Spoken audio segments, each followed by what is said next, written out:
یا یہ تو میں دنیا کی طاقت ادھر سے ادھر ہو جائے یہ میں بخاری صاحب آج اجلاس بھی ہوا وفاقی کابینہ کا، میں آ رہا ہوں اس کی طرف آ رہا ہوں، اس اجلاس پہ کوئی لیکن میں اگر یہ دو بیانات جو ہیں اس کی طرف تھوڑی سی بات تفصیل سے کر لیں. پھر انہوں نے کہا کہ ایک ایجنڈے کے تحت ایک ایجنٹ کو لا کے اقتدار میں پہ مسلط کیا گیا، اور اس نے جو کارنامے کیے ان میں ایک کارنامہ یہ تھا کہ جو ایک آئینی ادارہ ہے، جو ایک ملک کا دفاعی ادارہ ہے، اس کے سربراہ کی تقرری کو روکنے کے لیے لانگ مارچ کیا، اور وہ سو کالڈ حملے کا ڈرامہ رچایا گیا، گولی لگنے کا ڈرامہ رچایا گیا.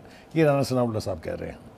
آخری بات وہ یہ کہہ رہے ہیں کہ فرینکفرٹ میں جو حملہ ہوا ہے پاکستان کے قونصلیٹ کے اوپر، اس کے بھی تفصیلات بہت جلد سامنے آنے والی ہیں. اگر آپ کو یاد ہو ہم نے کل کے پروگرام میں ایک اشارہ پھینکا تھا، تو وہ بھی ہم اس کا انتظار کر رہے ہیں. لیکن گولی لگنے کے مناظر ویسے ٹی وی پر سب نے دیکھے ہیں. دیکھیے وہ جب وہ حملہ ہوا، میں نے کہا نا کہ اس کی جب تحقیقات ہوئیں، جب اس کے بارے میں مزید معلوم ہوگا، ابھی تو اس کا فیصلہ نہیں ہوا ہے، تو یہ سب کچھ سامنے آ جائے گا. کیونکہ نہ ہی تو وہاں قریب ترین کسی ہاسپٹل سے اس کا معائنہ کرایا گیا، نہ ہی تو مدعی کے خلاف کوئی سالڈ ایویڈنس وہ لے کے آئے. بہت ساری باتیں ہیں جو ابھی در پردہ ہیں، لیکن جب وہ کھلیں گی تو. اب آج جناب ایک پریس کانفرنس کر دی ہے، جب میں اور آپ تیاری کر رہے تھے پروگرام کی، تو ایک ٹھوک بجا کے جو پی ٹی آئی کی لیڈرشپ ہے ان کی پریس کانفرنس ہے، اس کا تذکرہ کرنا بھی بہت ضروری ہے. ایک تو ایک انہوں نے کہا کہ جمعے کے روز ہم ہڑتال بھی کریں گے اور مظاہرے بھی کریں گے اور پورے ملک میں کریں گے. یہ ہونے دے گا کوئی، ہوں گے کہ نہیں، یہ سب کچھ تو ہم جمعے کو دیکھیں گے نا، ابھی اس کے بارے میں بات کرنا بہت مشکل ہے.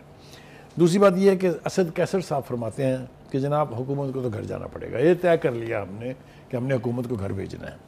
اس کے بعد جناب محمود اچکزئی صاحب کہتے ہیں کہ سیاسی جماعتوں پر پابندیاں لگانے کا دور گیا 20، بھول جائیں اب نہیں لگ سکتی.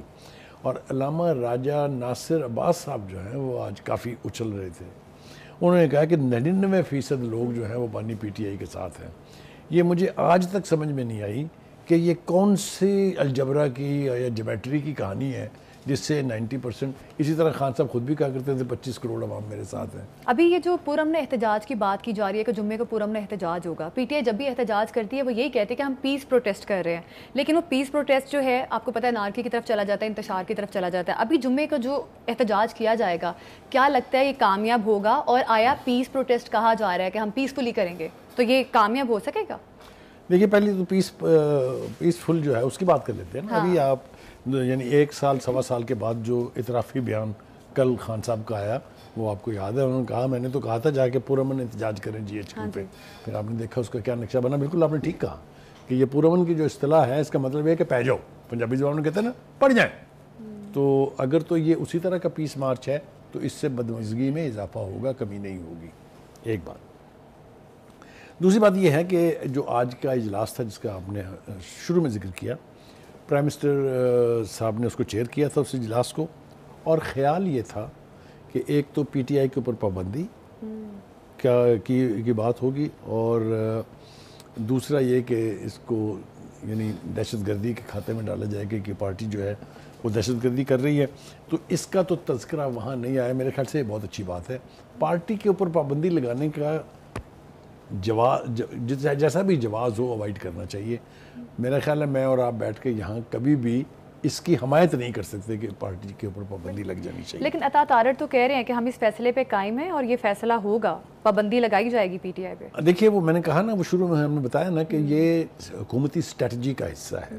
اب یہ اگر جو ایک بات ہم بھول گئے ہیں وہ یہ ہے کہ 3 افراد کے اوپر آرٹیکل 6 کے تحت مقدمہ بھی قائم ہو رہا ہے، جس میں بانی پی ٹی آئی ہیں، جس میں عارف علوی صاحب ہیں اور قاسم سوری صاحب ہیں. تو گورنمنٹ کنفیوز ہے پھر؟ نہیں کنفیوز نہیں ہے. میرے خیال سے وہ they don't want to be in a haste. اچھا دیکھیے اگر آپ کے پاس ایویڈنس نہیں ہے، اگر آپ ایویڈنس جمع کر رہے ہیں، اس کے بغیر آپ اس قسم کا اقدام کریں گے تو عدالتیں اٹھا کے باہر پھینک دیں گی. بالکل. تو لہٰذا میرا ذاتی خیال یہ ہے کہ ایویڈنس کلیکشن ہو رہی ہے، یہ دھمکی سیریس ہے، لیکن یہ اس وقت تک عمل پیرا نہیں ہوں گے وہ اس کے اوپر جب تک ان کے پاس ایمپل ایویڈنس نہیں ہوگی ٹو پروو دیئر کیس. ٹھیک ہو گیا جی. اچھا جی، اب آگے آ جائیں. کچھ اور لوگ جو ہیں وہ درفنتنیاں چھوڑنے لگے ہیں. ان میں ایک صاحب ہیں جن کا نام فواد چودھری ہے. فواد چودھری صاحب پارٹی کے بھگوڑے ہیں. پہلے بھی وہ کہیں سے اڑ کے آئے تھے. 4 پارٹیاں پہلے وہ تبدیل کر چکے تھے. 5ویں ان کی یہ تھی پی ٹی آئی. اور جب ذرا سا پریشر آیا تو جن چند لوگوں نے بھاگ کے پناہیں حاصل کی ان میں یہ ایک تھے، اور پاکستان استحکام پاکستان پارٹی میں کے اجلاس میں جا کے بیٹھ گئے تھے، منہ پہ ہاتھ رکھ کے، تصویر چھپی تھی، آپ نے بھی دیکھی ہوگی۔ ہاں جی۔ لیکن اب وہ پھر ان کے دل میں جو ہے وہ پی ٹی آئی کے بانی کا اور پی ٹی آئی کا درد جو ہے وہ نئے سرے سے اجاگر ہوا ہے، اور وہ انہوں نے without holding any office of P T I, وہ پی ٹی آئی کے مامے بنے ہوئے ہیں۔ ان کو پارٹی کے اندر کوئی ابھی اپنے ساتھ کھڑا کرنے کے لیے تیار نہیں ہے۔ ٹھیک ہو گیا جی؟ تو یہ جو کچھ بھی کہہ رہے ہیں یہ میرے خیال سے ری انٹری کی کوشش ہے، اس میں کامیاب ہوں گے کہ نہیں ہوں گے یہ ہمیں نہیں پتہ ہے۔ اب آ جائیں جناب بیرسٹر سیف صاحب۔ بیرسٹر سیف صاحب اس وقت کے پی کے حکومت کے ترجمان ہیں۔ ٹھیک ہے۔ وہ یہ فرما رہے ہیں جی کہ لاکھ پابندیاں لگائیں جناب، بانی پی ٹی آئی نہ تو ملک چھوڑیں گے اور نہ ہی کسی قسم کی ڈیل کریں گے۔ پھر وہ کہتے ہیں کہ جی پی ٹی آئی جو ہے وہ ایک نظریے کا نام ہے، اور نظریے جو ہیں ان کو قوت کے ساتھ ختم نہیں کیا جا سکتا۔ باتیں ان کی ٹھیک ہیں، لیکن اس کے لیے اپنی پارٹی کا عمل اور پارٹی کا جو ہسٹری ہے اس کو سامنے رکھ کے بات کرنی چاہیے۔ ٹھیک ہے جناب۔ خواجہ آصف بڑے پاپولر ہیں، نون لیگ کے بڑے دبنگ قسم کے وہ ترجمان ہیں، وزیر دفاع ہیں، آپ کو پتہ پوزیشن بڑی امپورٹنٹ ہے۔ اچھا بخاری صاحب، یہ جو بھی آپ پہلے بات کر رہے تھے کہ جس طرح سے بیرسٹر سیف نے کہا ہے کہ آج ہماری باری ہے، کل کو آپ لوگوں کی باری بھی آ جائے گی، تو یہ کہیں نہ کہیں یہ جو سرکل ہے یہ چل ہی رہا ہے، تو یہ ان کو یہ آگے یاد نہیں رہا ہے آ سکتی کہ جب وہ اپنی خواہش کے اوپر سیاستدانوں کو جیلوں میں پھینک رہے تھے، ان کو تب یہ یاد نہیں تھا کہ ہماری باری بھی آنی ہے، اور آئی اسی کو تو مکافات عمل کہتے ہیں نا۔ تو یہ جو بات آپ آج دوسروں کے لیے کر رہے ہیں، کاش اس کے بارے میں آپ نے خود بھی سوچا ہوتا۔ تو یہ ان کے گفتگو کرنے تک تو بالکل ٹھیک ہے بات، لیکن اس کے اوپر عمل درآمد کرنے کے لیے پہلے آپ کو۔ ہم نے کل بات شو میں کرے تھے کہ شہری رحمان نے بھی کہا کہ اگر عمران خان معافی مانگ لیتے ہیں 9 مئی کے واقعے کے حوالے سے بھی، اور جو بھی ملکی مفادات کے اگینسٹ انہوں نے باتیں کی ہیں، اس کے لیے معافی مانگ لیں۔ اور آج خواجہ آصف نے بھی یہی کہا ہے کہ اگر معافی مانگ لیتے ہیں تو ٹھیک ہے، سیاست میں سیاست کریں، ہمیں اعتراض نہیں ہے۔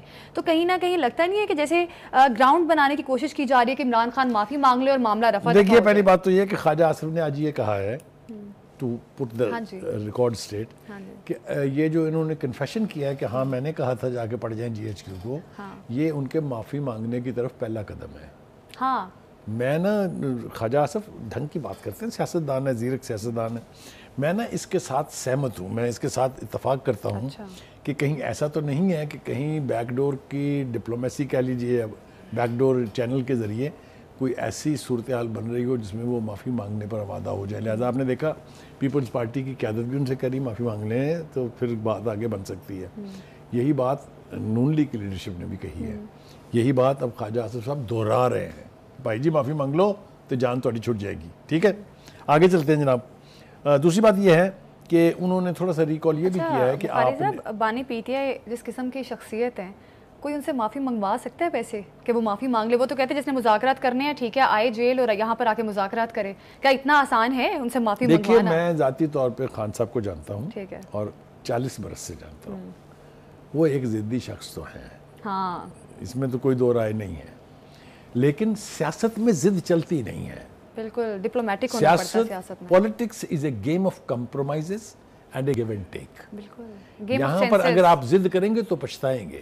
جس نے ضد کی ہے پیچھے پلٹ کے دیکھ لیجئے کہ بھٹو صاحب بھی بڑے ضدی آدمی تھے، ٹھیک ہے، وہ چاہے انہوں نے قومی مفاد میں جان دی ہے لیکن ان کو بھی تو امریکہ نے کہا تھا نا کہ ہٹ جائیں اس نیوکلیر پروگرام سے، وہ نہیں ہٹے، بٹ دیٹ واز اے ضد ان دا نیشنل انٹرسٹ۔ اگر آپ سیاست میں اپنی ذات کی خاطر ضد کریں گے تو اس کا نقصان ہوتا ہے، ایک بات تو یہ ہوگی۔ اب آگے چل جائے، میرے خیال سے ہمیں سمیٹنا ہے سارا کچھ۔ مریم اورنگزیب نے کہا میں پیچھے نہیں رہوں گی، لہٰذا انہوں نے بڑی دبنگ پریس کانفرنس کی ہے، اور جو کچھ انہوں نے کہا ہے میرے خیال سے یہاں دہرانے کا وقت نہیں ہے، چیدہ باتیں جو ہیں وہ ہم پریس کانفرنس میں انہوں نے کہا ہے کہ عدلیہ مجرم کو سزا دے، نہیں تو دہشت گرد کو سیاسی جماعت کا سرٹیفکیٹ دینا ہوگا۔ تو کیا عدلیہ کے فیصلوں پر انہوں نے عدم اعتماد کا اظہار کیا ہے؟ میرے خیال سے یہ ایک طرح کا سرکیسزم ہے۔ ٹھیک ہے، وہ یہ کہنا چاہ رہے ہیں کہ جی آپ کے پاس جتنے بھی مقدمے ہم لے کے آ رہے ہیں، یہ جتنے بھی مقدمے پی ٹی آئی اور اس کی لیڈرشپ پر بنے ہیں، آپ نے سب میں ان کو ریلیف دے دیا ہے۔ اس کا مطلب یہ ہے کہ آپ جو ہے وہ یعنی ایسے لوگوں کو جو ملک کی بدامنی کا باعث ہیں ان کو ریلیف دے رہے ہیں، ایک طرح کا سرٹیفکیٹ دے رہے ہیں کہ وہ ٹھیک کر رہے ہیں۔